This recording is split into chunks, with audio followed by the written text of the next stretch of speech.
Last few months నుంచి meme marketing engagement చాలా high ఉంది. సో మన ప్రోడక్ట్ని కూడా మీమ్స్తో మార్కెటింగ్ చేస్తే సేల్స్ పెరుగుతాయేమో కదా.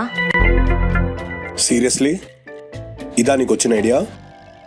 సేల్స్ ఎలా పెంచాలో ఆలోచించమంటే దాని గురించి ఆలోచించకుండా ఇలా సోషల్ మీడియాలో టైంపాస్ చేస్తే ఇలాంటి చెత్త ఆలోచనలే వచ్చేవి. సార్, నాలాంటి బిజీ వాళ్ళే సోషల్ మీడియా పైన ఈ మాత్రం టైం స్పెండ్ చేస్తున్నారంటే నార్మల్ వాళ్ళు ఇంకెంత టైం స్పెండ్ చేస్తున్నారో ఒక్కసారి ఆలోచించండి. ఇలాంటి ప్లాట్ఫామ్ మీద మన ప్రోడక్ట్ ని మార్కెట్ చేస్తే అసలు ఇంతకంటే బెటర్ వే ఆఫ్ మార్కెటింగ్ ఇంకేముంది చెప్పండి. సరే, ఇఫ్ యూఆర్ సేయింగ్ సో ఒకసారి ట్రై చేస్తుందాం. But remember, you are responsible for this. Yes sir.